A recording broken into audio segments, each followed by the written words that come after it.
Hello student, आप सभी का हमारे YouTube channel final Vinod education में वेलकम है।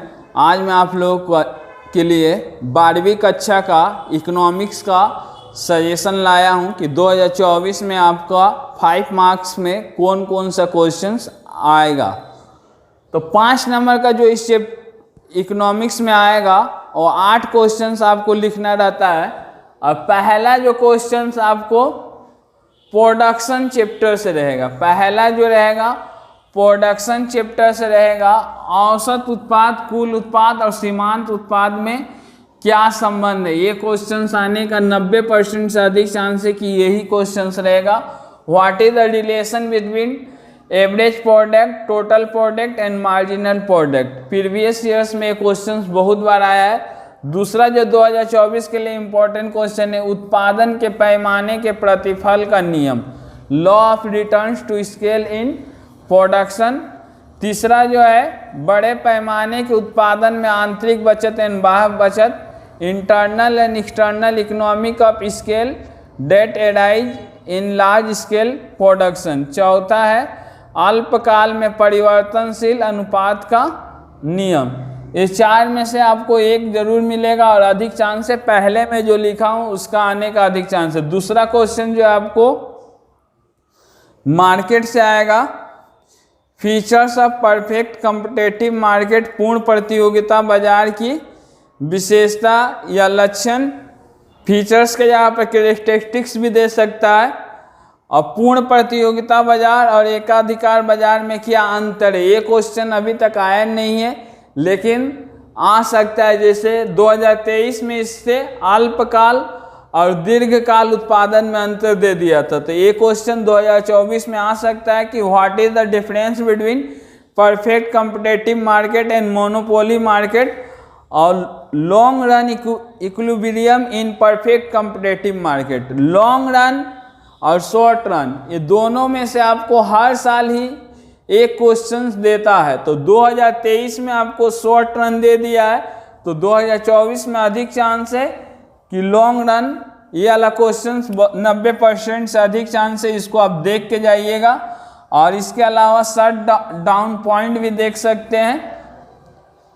आइए अब देख रहे कि तीसरा नंबर पर क्या आएगा।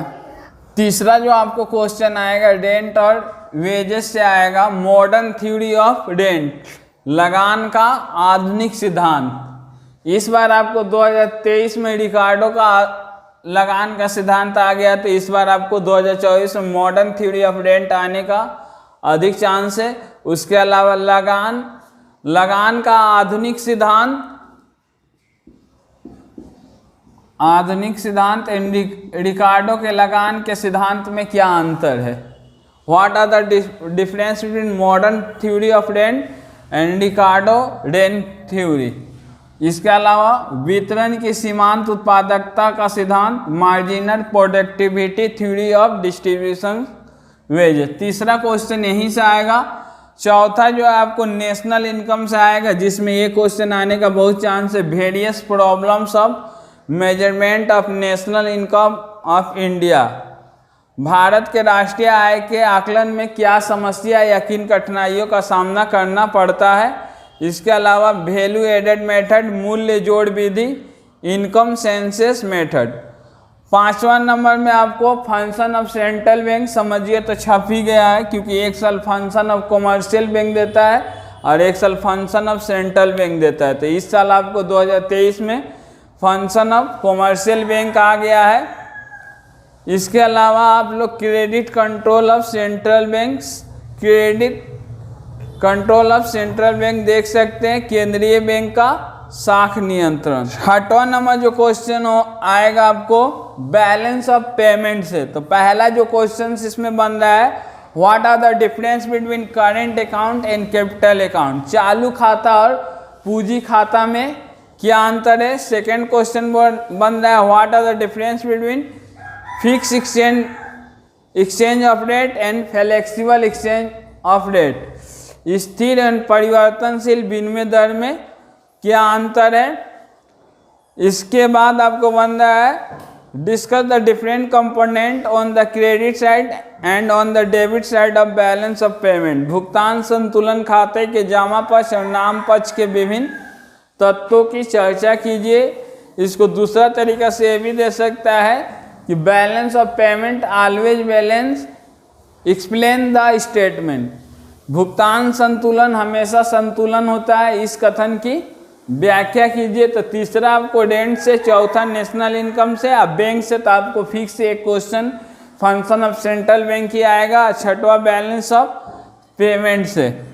सातवां जो आपका आएगा स्टैंडर्ड डेविएशन से। स्टैंडर्ड डेविएशन से आपको सवाल आएगा जिस पर मैं वीडियो जल्द ही डालूंगा। परिमाप विचलन से बहुत ही सिंपल सवाल पूछता है और लगभग सभी प्रीवियस ईयर्स में एक ही टाइप का क्वेश्चन पूछा है। आठवां क्वेश्चन आपको प्रोबेबिलिटी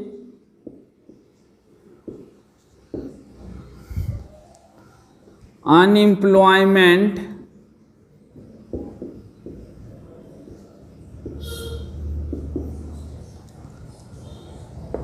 उसके बाद इनइक्वालिटी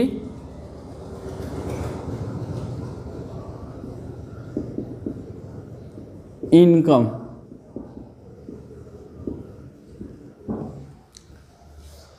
आठवां नंबर भी क्वेश्चन बहुत इजी है, आप आराम से इस क्वेश्चन को लिख कर आइएगा। पहला जो बन रहा है, what are the causes of poverty in India. Bharat में गरीबी के क्या कारण है। What are the causes of unemployment in India. Bharat में बेरोजगारी के क्या कारण है।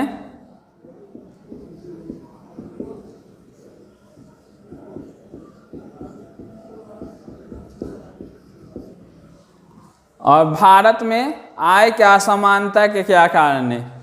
ये तीन में से कोई ना कोई एक कारण आपको मिल जाएगा। इसके अलावा different type of unemployment. Bharat में विभिन्न प्रकार की क्या बेरोजगारी का वर्णन कीजिए और तीनों को कैसे दूर करेंगे। भारत में गरीबी के दूर करने का उपाय, ये अथवा में रहेगा। भारत में बेरोजगारी के दूर करने का उपाय, भारत में आय की असमानता के दूर करने का उपाय। तीनों का कारण और तीनों को दूर करने का उपाय आपको पढ़ना है। संक्षेप में एक बार मैं बता दे रहा हूँ। पहला क्वेश्चन आपको प्रोडक्शन से, उत्पादन से देगा, जिसमें कुल उत्पाद, सीमांत उत्पाद और औसत उत्पाद में क्या संबंध है, ये आपको बहुत इंपॉर्टेंट है। टोटल प्रोडक्ट, एवरेज प्रोडक्ट और मार्जिनल प्रोडक्ट में रिलेशन। दूसरा मार्केट से देगा तो पूर्ण प्रतियोगिता, बाजार की विशेषता और long run equilibrium in perfect competitive market. ये दोनों क्वेश्चन बहुत इंपॉर्टेंट है। तीसरा आपको रेंट से देगा तो modern theory of rent important है। चौथा आपको नेशनल इनकम से देगा तो भारत में राष्ट्रीय आय के आकलन में क्या समस्या या कठिनाइयाँ उत्पन्न होती है, ये आपको ज़्यादा इम्पोर्टेंट है। पांचवा आपको बैंक से देगा तो उसमें आपको फिक्स है कि फंक्शन ऑफ सेंट्रल बैंक देगा। छठवा आपको बैलेंस ऑफ पेमेंट से देगा और सातवां सवाल देगा जो कि बहुत ही ईजी रहता है। और आठवां आपको गरीबी, बेरोजगारी और आय की असमानता के क्या कारण है, इनमें से कोई एक देगा। यदि आपको वीडियो अच्छा लगे तो वीडियो को लाइक करें, शेयर करें तथा चैनल पर नए हैं तो सब्सक्राइब करना ना भूलें।